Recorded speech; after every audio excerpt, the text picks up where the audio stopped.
നമ്മൾ ഒരുപാട് കാലം കാത്തിരുന്ന ഒരു റിപ്പോർട്ടാണ്. എന്തായാലും നേരം വഴുകിയെങ്കിലും എന്തിനാണ് ഈ റിപ്പോർട്ട് ഇത്ര കാലം പൂഴ്ത്തി വെച്ചതെന്ന് മാത്രമേ മനസ്സിലാവാത്തതുള്ളൂ. എനിക്ക് തോന്നുന്നത് ഹേമ കമ്മിറ്റി ഒന്ന് തിലകൻ ചേട്ടന്റെ ആത്മാവാണോ സംശയം. അദ്ദേഹം തിരിച്ചു വന്നതുപോലെ ഉണ്ട്. സത്യം പറയണം, എനിക്ക് അമ്മയോട് ബഹുമാനമാണ്.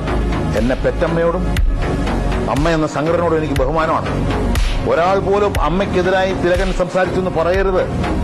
അങ്ങനെ പറയുന്നുണ്ട്, അതെന്നെ ബ്ലെയിം ചെയ്യാൻ വേണ്ടിയാണ്. ഞാൻ തുറന്നു പറയുന്നു, അമ്മയോട് എനിക്ക് ബഹുമാനമാണ്, അമ്മ എന്ന സംഘടനയോടും. പക്ഷെ ആ സംഘടനയിലിരിക്കുന്ന എക്സിക്യൂട്ടീവിലെ ചില അംഗങ്ങൾ ചെയ്യുന്ന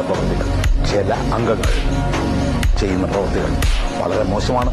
ഒരു മാഫിയ പോലെയാണ്, തീവ്രവാദപരമാണ്.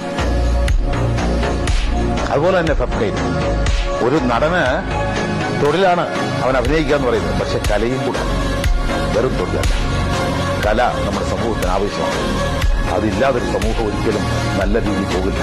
ഹേമ കമ്മിറ്റി റിപ്പോർട്ടിൽ 5 വർഷം ഒന്നും ചെയ്യാതിരുന്നത് ക്ഷമിക്കാനാകത്തില്ലെന്ന് ശശി തരൂർ എം പി. മലയാള സിനിമാ മേഖലയിൽ സ്ത്രീകൾ സുരക്ഷിതരല്ല എന്നത് ഞെട്ടലുണ്ടാക്കുന്നു. സർക്കാർ നടപടിയെടുക്കാത്തത് ശരിയല്ലെന്നും സിനിമാ മേഖലയും സ്വയം നവീകരണത്തിന് തയ്യാറാകണമെന്നും ശശി തരൂർ പറഞ്ഞു.